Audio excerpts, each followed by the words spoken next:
Knowledge for Men, episode 93. Welcome to knowledgeformen.com, where you're going to grow into the man you want to be. Your life will never be the same again. I can guarantee it. Hey guys, one of the questions I've been getting a lot lately is, can you put together a list of the best books and success quotes from all of your guests and combine that into one guide? And so I've actually just done that. It's called the top 30 books and success quotes every man must live by. So out of all of the podcast episodes I've done, over 60, I finally put together this guide, and you can download it for free at kfmfree.com. Again, that's kfmfree.com. All right, guys, welcome to the show. I'm here with Mastin Kipp, entrepreneur and storyteller from Los Angeles, California, the founder of thedailylove.com, the community that's inspiring over 600,000 people per day. And bloggers that have contributed to this website include Russell Simmons, Mariel Hemingway, Kim Kardashian, Omar Epps, Mina Savari, and many other high-profile celebrities and leaders. So we've got an incredible story here with Mastin. I'm really excited. So Mastin, how you doing? Hey, Andrew, what's going on, man? It's nice to be here. All right, Mastin. So every episode we kickstart with a favorite success quote from the guests. So what do you got for us, and explain why you chose it? Sure. I mean, it's probably a quote you've heard before. I think some of the best, quotes out there are ones that are often repeated. But this is a quote that when I heard it just really spoke to me. And it's sort of been my guiding principle really from day one of my business, which is, it's Joseph Campbell who says, follow your bliss and doors will open where there were no doors and where there are no doors for anybody else. And I think it really just kind of speaks to staying in your own lane, focusing on, obviously there's competition in the world, but really the only person you're competing with is yourself, and to stay on your game and to just trust that, as you do that, there's going to be specific things that open up just for you. And I know as an entrepreneur, it's very easy to compare yourself to other people and the results that they're getting.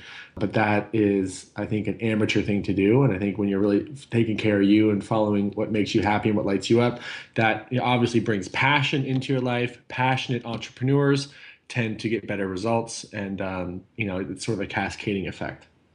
Absolutely. And I think when you're surrounding yourself with other passionate entrepreneurs, it creates that upward spiral of just, more passion, more motivation, more determination and willpower to really take what you have in your head and turn it in, turn it into reality and make that thing happen. So, I mean, you are the average of the 5 people you surround yourself with is something that I live by. Yeah. And I also think, I've made a commitment in my life to be the dumbest person in the room. So, when I'm in a room, I just went to a recent mastermind called the Genius Network. And I was, in most of my life, I'm an entrepreneur that people look up to, that I sort of mentor people. And in that room, it was like, sit down, kid, and learn. And there were people that were 2, 3, 4, 5 decades ahead of me, hundreds of millions of dollars in revenue. And I just listened. And I think that, being around people who are further down the road from you is also really important. Wow. And I think the Genius Network has Richard Branson goes to that. Oh yeah. I mean, it was a crazy room. Tim Ferriss, Ariana Huffington, it was a crazy room. And so I know a little bit about your story from reading your book, and I'm wondering, what did that feel like? Knowing from where you were years ago and be sitting in a room with someone probably, arguably the greatest minds in the world. What did that feel like? Well, it's weird because it felt like home. And the only reason it felt like home is because I felt like I was in the personified version of my bookshelf. Yeah. You know what I mean?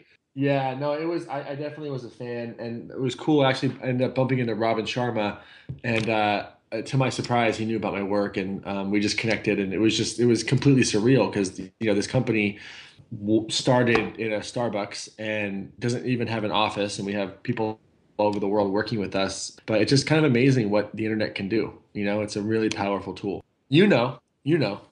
Oh, absolutely. This whole knowledge friend community is just, based off, leveraging the internet. So now, Mastin, let's dive into your story. Let's, share with the audience, your journey of how you got started with what you do. Oh, so many places to start. I think if I had to, what could serve the audience best, a kid from Kansas came to Hollywood, had big dreams, and got very caught up in the Hollywood lifestyle, and found that, being successful in Hollywood had primarily to do with just showing up and doing work. And when you did that, people took notice. And so just with that hunger and follow through, became very successful a short period of time, worked my way up to senior vice president of A&R at Geffen Records at the age of 21. Got fired 4 months later because I just had a serious drug addiction and there were lots of issues going on. And being fired was the worst thing and the best thing that ever happened to me because it made me forced me to slow down. And that's when I picked up my first personal growth book, which was Stephen Covey's Seven Habits. And, that led me down a whole rabbit hole of personal growth. And then all of a sudden, I started thinking to myself, like, why isn't this information more readily available? Like, this could have saved me so much time if I had known about this stuff. And so I kind of learned, I was in Hollywood for 3 or 4 years and took all that I had learned and applied it to the personal growth space and had many ups and downs trying to start a business, had two failures, and finally did love being my sort of the third one of success. And it's a couch surf for 2 years.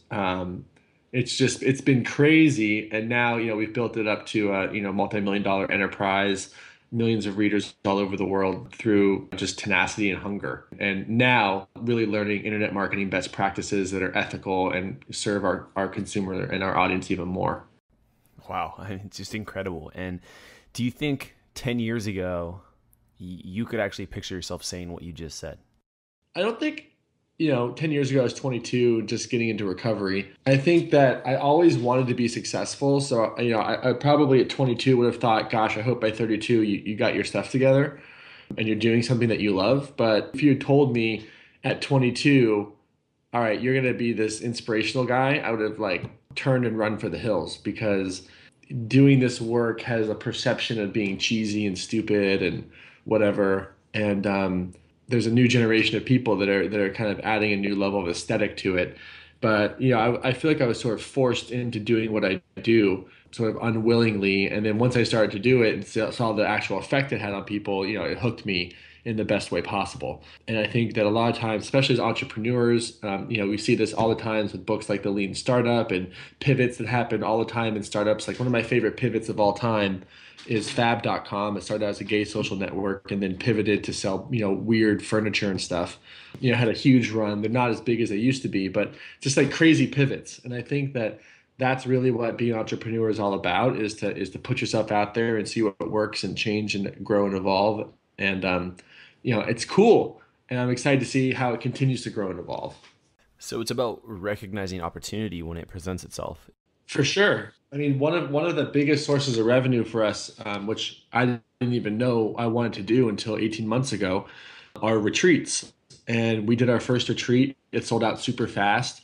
And then I started thinking, like, where would I want to, do retreats around the world? And I went to Bali just to check it out. And now Bali is like our Bali retreats count for like almost 20% of our revenue each year. So I would have never have guessed that. And I think that that's part of the reward and the fruit of allowing yourself to go on, your entrepreneurial journey is to really not have to have it all figured out. And I think business plans, are good to give you a little bit of structure, but I think a lot of times they can be containing. And the reality is if you have a 5-year business plan today, it's kind of a joke because the market and technology is changing so fast that in one market innovation, 2 months from now could completely change everything. So I think it's really also about constantly paying attention to what's going on in the marketplace and trying to stay on the early adopter side of things rather than don't plan based on what's happening today. Try to anticipate what's going to be happening 12 months from now and plan for that because it's going to take you time to build it and get there too. Right. And you mentioned, right now it's now a multi-million-dollar business. And when you started this thing, it was out of a Starbucks. So yeah. I'm mainly wondering, were you buying coffee or were you just stealing the free Wi-Fi? Hell no, I wasn't buying coffee. I know sometimes you feel bad though, because you're in there 3-4 hours and you don't even have a Starbucks coffee cup near you. It's just, yeah, you feel bad. Yeah. I think they felt bad for me because I hadn't had a haircut in like a year, And were you using the bathroom as if it was your own personal bathroom? Oh yeah. Yeah, dude. No, I would literally get home and wake up the next day and smell my clothes and they smell like coffee. Man, you should have got a job there. You could have made some money while you were there. I know, right? Exactly. So you said earlier you were couch surfing for 2 years. So, that kind of stood out to me. What was that experience like and what kept you going, most importantly? That's quite a bit of stepping outside of your comfort zone there. Yeah. Well, I think a couple things. One, it's just like I kind of just decided that there's no other option for me. I didn't want to do anything else. and I'm stubborn. I think I'm stubborn, which can be a good thing and a bad thing, depending on where that energy is channeled. And I think the other thing is that what makes us happy as human beings isn't always necessarily just achieving a goal. What makes us happy is progress towards a goal. So if we feel like we're making progress, like it keeps us inspired. And so during that time, there were little signs every once in a while that I was doing the right thing. And so I think it was that progress and those little signs that like little tiny signs of progress that kept me going one like just literally like one day at a time. Yeah, it's those little 1%. They all add up. Yeah, it's like little tiny things like, and then all of a sudden there'd be like a big thing, like a Kim Kardashian tweet. That's a big thing, or like Oprah producer reaching out, like that's a big thing. But there were just like little things, just like people coming up to me and saying, "Hey, man, that tweet or that blog changed my life," or "Hey, aren't you Mastin, that Daily Love guy?" Like, I was like, "Wow, like this is fascinating." It's interesting. Like, I only tend to get recognized at yoga studios and vegan cafes. That's it. That's it. Okay, man. Hey, you gotta take what you can get, man. Oh, that's funny. Yoga studios and vegan cafes. I was actually watching a YouTube video, and you were kind of picking on the yoga teachers. Something going on there Well, we should talk about? I gotta tell you, it's not just yoga teachers. I think it's also just people in personal growth in general. So I think that in general, every teacher, we need to teach what we need to learn. And I think that the most important thing you could do as a teacher is to admit when you don't know things or to admit where you're at.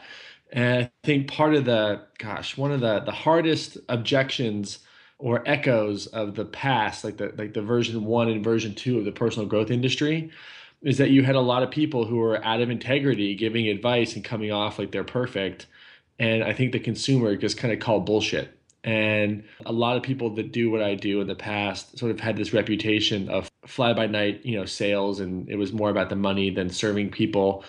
And that's slowly evolving and changing. And there's a whole new crop of amazing teachers that are coming up that do things beautifully. They market in a really efficient and good way for the consumer where they're adding value. They give a lot of content away for free. And I really appreciate that. I think it's a level of authenticity.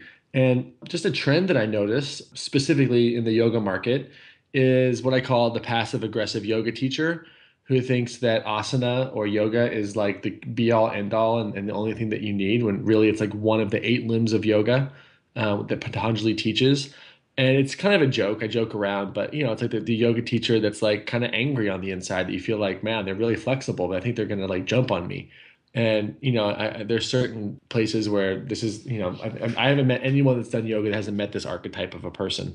And it's not a judgment; it's more just kind of like making fun of it. And I think it's funny that in a modality like yoga, to take it so seriously seems sort of counterintuitive, like an oxymoron almost. Right, right. I can relate. I actually just completed, or let me say, attempted to do a 30-day yoga challenge and got to day 21.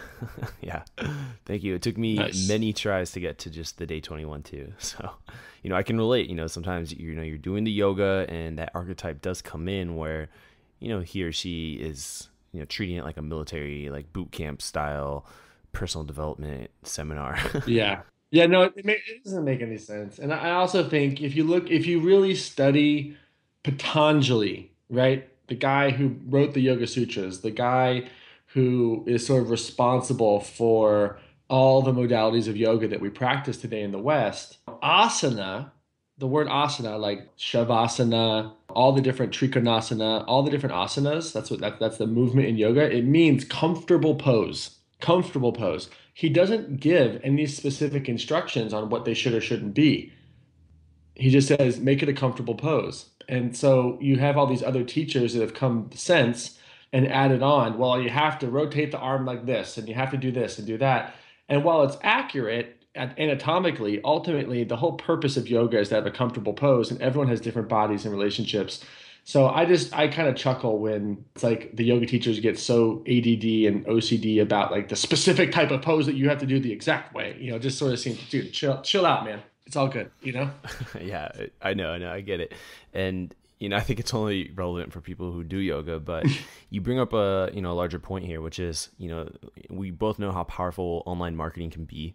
And what we've seen is that people will enter this space and use personal growth as a tool to make money versus actually trying to impact and change lives and share their story.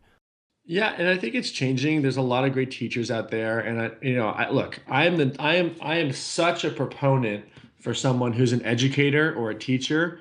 I think they should be. I don't think that especially there's a whole talk about education in this country, and how teachers don't get paid a lot. Like I know teachers that are multimillionaires. I think it's really about creating systems that allow teachers to actually receive the value that they're putting into the marketplace. And I think you have to look at teaching in a different way. And you have different startups like Khan Academy coming out and changing teaching. But I think it has to be ethical and it has to truly add value to the marketplace. And when you put your own personality and your own ego and your sense of significance ahead of serving your consumer, you've really missed out. Yeah, and you can easily identify when someone, is genuinely trying to help you or not. You can just go to their website and you can check it out, and you can feel it. And, if the person's there to make money, or if this person's really there to provide valuable content. And I think your website is a great example of that. The Daily Love. Oh, that means a lot. And now, Mastin, I have something called the knowledge round. So I'm going to ask you some rapid fire questions here. So are you ready for the knowledge round? Let's do it. Do you ever have so many books to read that you end up not reading at all? You have so many books in your library, on your list of books that you want to read, but you don't know which books to tackle first? I know in all of my episodes, I ask guests, what are your favorite books? What are your most influential books? And they always list 3 or 4. And I always ask guests for their favorite success quote.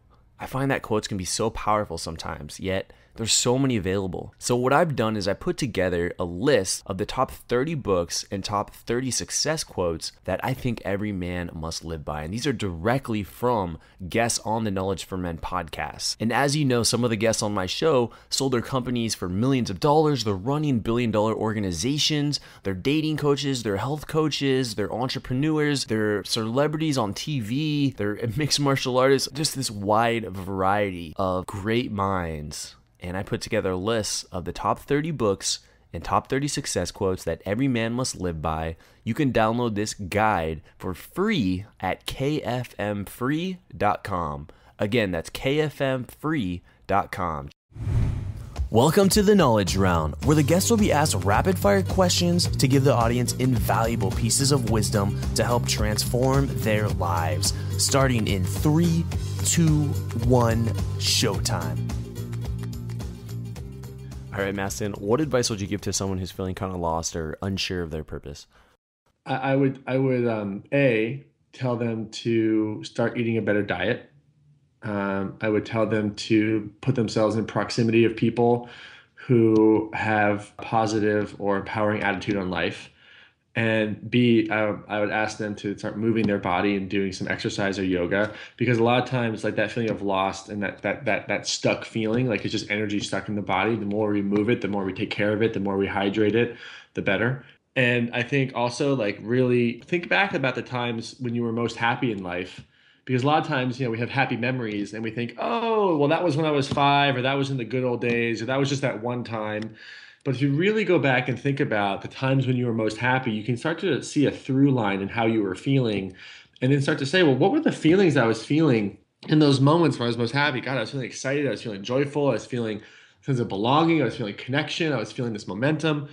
And then, well, gosh, what would I got to do to feel that way? Because I think a lot of times when we're feeling lost, we're trying to extract things from the world. We're trying to extract success or purpose from the world, rather than saying, how can I bring something to the world? And I think when you reverse that and you really try to come to life as a creator versus a taker, I think it's a huge deal, because that's ultimately what business is about. And purpose in general, I simply just sort of say purpose. My brief definition of purpose is an emotion that you generate inside yourself and build up inside yourself and then give away to other people. And you can give it away in the form of a relationship, a business, just in friendship, because all people want for the most part is to feel emotions, right? We want success or money or fame or a relationship or the car or the house, or we want to go to India and meditate, or we want to be thoughtless in the Buddhist tradition or whatever. And we think all of those goals that we set because there's a certain emotion that we're trying to feel. So I like to sort of reverse engineer that process and I think, well, what are the emotions I'm going for? And then what do I got to do to, first of all, give myself that emotion? And then second of all, connect with something higher than myself, a higher power, the universe or life or God or whatever. What would that look like if I had a spiritual practice? And then once I'm connected to myself and my higher power, gosh, how can I start to give this away to other people? Because that helps amplify it. It makes it bigger. And when you touch someone else's life, and life has become just about you, you get on this path and this thread of purpose. And I think you start to really figure it out. But ultimately, what your purpose is to really feel the feelings that you want to feel, figure out the tools and strategies that you have to do to kind of feel that way, connect to a higher power, whatever that is. It could be a God or a higher power, life of your own understanding, and then ultimately give that away to other people. And I think that there's many different ways to do that. But the thing that we have in common, whether we're doing a business transaction or we're dating somebody or we're just trying to have a friend, is we're relating to another human being. And ultimately, human beings are emotional creatures. So the more that you can focus on the emotion and the less you can focus on the stuff, the further you'll go. Wow, a lot of magic bullets right there.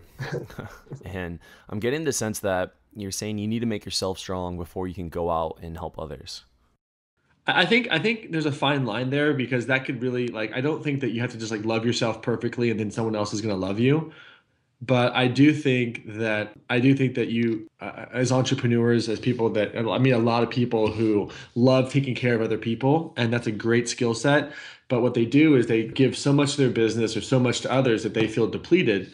And it's like I saw some staggering statistics, like 75% of most startups fail in the first 2 years, right? I'm thinking to myself, well, gosh, what's the CEO or the founder's self-care routine? How much sleep are they getting? Are they taking care of themselves?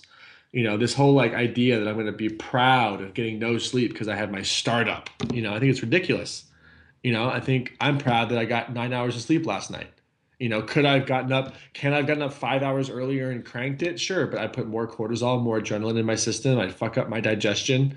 Like I don't want to do that. That doesn't create a sustainable, body for me to, show up. And I think one reason why we might feel lost is because we spent so much time giving and giving and giving, and we feel depleted. And we start wondering, like, well, where's mine? And I see that a lot with people. So that's why we really have them connect back more to themselves and then other people. It's sort of an important distinction. Yeah, I think that's really popular. Where's mine? I mean, you can work so hard day in, day out. I've been there just every day, working, working, working, pumping out more content and just providing so much value. And then kind of looking back and it's like, wow, you feel depleted. That's a word that I think a lot of entrepreneurs might feel. And moving on to the next question now, Mastin, what was holding you back from becoming the man you are now today? Ooh, that's a great question. I went to a seminar called Date with Destiny. And have you been? No, no, I went to UPW, Unleash the Power Okay, Within. yeah. Yeah. So Date with Destiny is like UPW on steroids. But there's one day that he has there called Relationship Day, and he really helps men get back into their masculine energy and women get back into their feminine energy. And I just realized like growing up, like I had really kind of put on this feminine mask and wasn't really embracing my masculinity. I thought it was wrong. I thought something was bad about it and it would hurt people. And really owning that was like really powerful. And so I think that was for me. And then the other thing is, which I wrote about in the book, is this idea that for a long time, my career was mostly about how significant I could become or how important I could become. And when I traded that around for what could I really give to the world, instead of making about like how many followers I had, or how much money I was making, or la la la la, it was more like how can I focus on my impact? I think that that really was a huge shift for me as well. Wow. And in the Date with Destiny seminar, what was that activity that you experienced? You're gonna have to go and find out for yourself. I wouldn't want to ruin it. All right, all right. Insert affiliate code here. Yeah, I'm not an affiliate for Tony, but I will tell you that, I have a whole chapter about that seminar in my book, and I don't make a dollar from, recommending it. And the guy is just a brutal genius, and the seminar is the best personal growth experience on the planet. And, again, I can make $0 from saying that. Yeah, I'm kidding. And now, looking back at the things you've accomplished, has there been a mentor in your life who's played a critical role in your development? Well, I think as we're talking about Tony, I think he's probably had probably one of the biggest impact. I mean, I've had so many incredible mentors. I mean, I wrote about them in my book, but I think Tony, I had the opportunity to be at his house once for lunch, and he gave me some advice. And one of the things he said is to turn to things I'm afraid of and turn that fear into fuel instead of, just being afraid and stopping. And I've really had the ability to do that. And it's been some of the best advice I could have ever gotten, which is use fear as fuel instead of a reason to stop. Because I think, especially as an entrepreneur, there's a lot of scary things that we do. And I think if we can go in the direction of that rather than having it be a reason that we stop, because I think a lot of times one of the reasons why companies don't innovate as much is because they're scared to take that risk. And unfortunately, if you don't innovate, you're going to go out of business.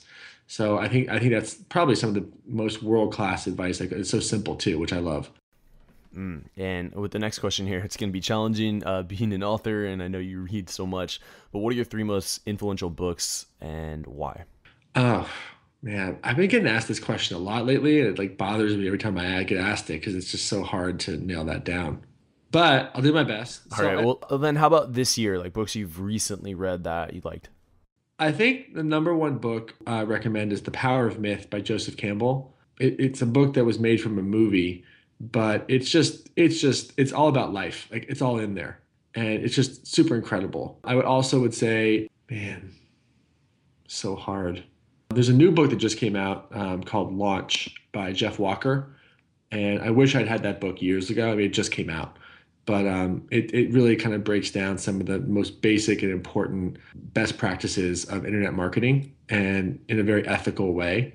And then I'd probably say A New Earth by Eckhart Tolle, because it's really an incredible book about being in the present moment, which I think a lot of entrepreneurs have a hard time doing. You know? Yeah. How is it different from The Power of Now?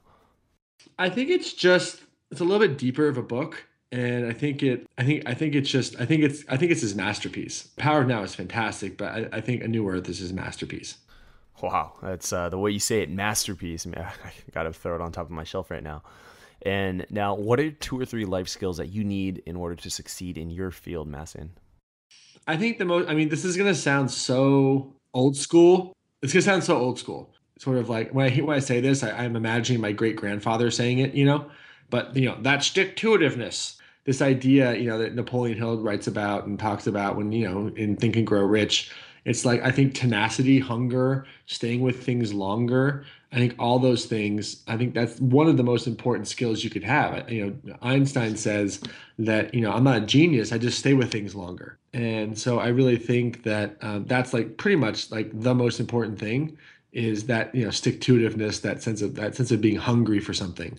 Very, very important. Very, very powerful. I think the other thing is, having a spiritual practice. I think that, especially from an entrepreneurial perspective, you might think, well, why do I need a spiritual practice? But I think that, a lot of CEOs are coming out now as meditators.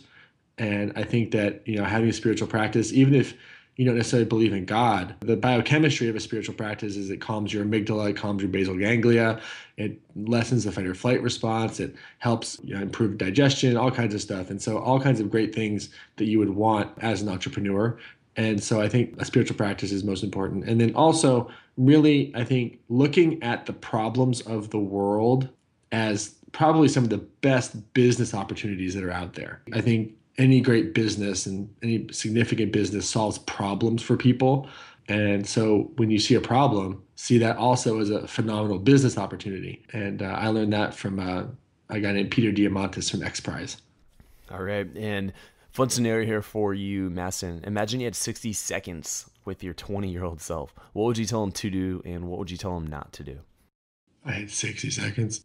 I tell him to read my book. All right. Because it really is like all of the stuff that's in there. Now, do you think he would actually read the book? Yeah, I think if I was talking to myself, wouldn't you want to read yourself? I mean, imagine like your future self came to you and said, "Read your book." I think that'd be fascinating. I think it would take the fun out of it though. But I think I would just tell myself, get into the work of Joseph Campbell, get into the work of Tony Robbins, do Kundalini yoga, believe in yourself, get sober, bro. And like you're going to live a life beyond your wildest dreams. And I wouldn't want to tell you what's going to happen next because it's going to take away the journey. But these tools will help you get there faster. Yeah, I like that you want to experience the journey and that telling them exactly what to do just would kill the fun. It would kill the lessons. It would make it less of an experience. So I like that. And now, what's one underrated characteristic that you believe, Mastin, if every guy would work on this, he would see significant results in his life? Something underrated. All right. This is a big one. So, one of the things that I teach is on relationship material. And I have a lot to say about relationships today. And in relationships, there's men and women, there's masculine and feminine. And masculine and feminine are energies, they're not genders.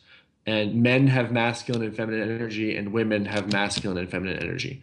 And what's happened is that today, women have primarily more masculine energy than men, and men have primarily more feminine energy than women. And what's happening is that a lot of these guys are just kind of like not really stepping into their masculine side. And I think that if you could, in your relationships, this goes for gay, straight, lesbian, heterosexual, doesn't matter. But if you're the masculine partner in your relationship, to know that whenever your feminine partner communicates with you, they're not talking, they're a completely different species. And they're going to say things that if a masculine person said to you would probably make you want to, kill them. But to interpret everything that your feminine partner says, ultimately what she's asking for is, am I safe? Because the primary job of the masculine in a relationship is to make your feminine partner feel safe. And that will bring tremendous, tremendous joy into your personal relationship, which will then bleed over into everything else. Boom. That was an incredible underrated characteristic, Mastin. Yeah, it's important.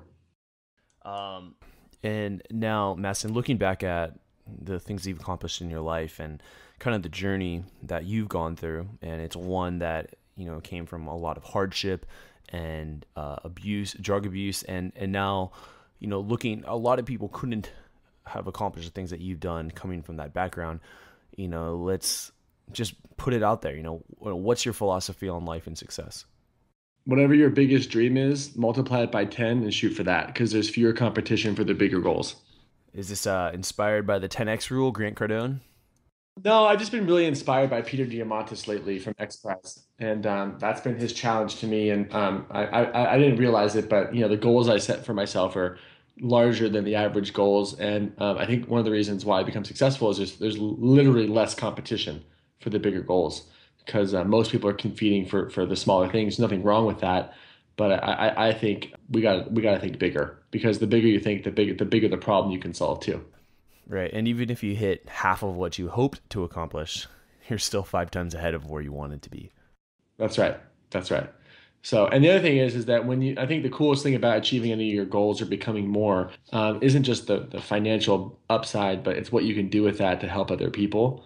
And I think that that's a really important piece of achieving goals is you're empowered more to give back to other people. And for me, one of the greatest checks I ever wrote was a huge check for my mom last year to go to rehab because she, 30-year pain addiction to pain medicine because she has a broken back. And that wouldn't have been possible if I hadn't become more in my business.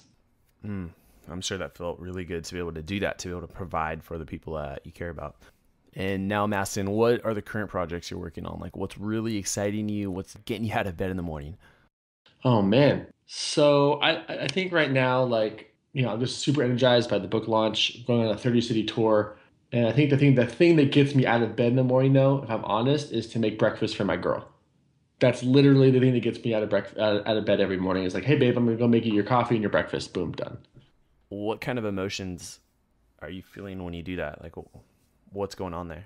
I don't know. It's like a way for us. It's a way for us to connect, and I love it. I think it makes me feel closer to her. It's like start the day by providing. Feels good. Huh. And now the biggest question, of this entire episode, of course, is: are the eggs sunny side up or are they scrambled? We actually our breakfast of choice now is a shake by the company FYC NYC, which stands for Find Your Center, and they have an incredible shake. And then we also do bulletproof coffee. Oh, how do you feel about putting butter in your coffee? I love it, man. I feel so good. I feel so good. All right. Yeah, I just started doing it about a month or so ago. Yeah. Now, Mastin, how can my audience follow up with you? I know we've said it a bunch of times, but let's hear it from you. Well, I would say, first of all, thank you so much for the time. If you want to sign up for our newsletter, it's over at thedailylove.com. My book is out September 9th. We have all kinds of incredible free training gifts for you on purpose if you purchase my book. The URL is growingintograce.com, growingintograce.com. You'll find a bunch of free training there, as well as how to order my book. And other than that, just like go out there and impact the life of someone else today and really like pay this forward. That would be my greatest wish. All right, boom. And there it is. Mastin, thank you so much for sharing your story. Yes. And, sharing your lessons with my community here on the Knowledge for Men show. I really appreciate your time. Awesome, Andrew. Thanks a lot, man. All right, guys, that's going to wrap up episode 93 with Mastin Kipp.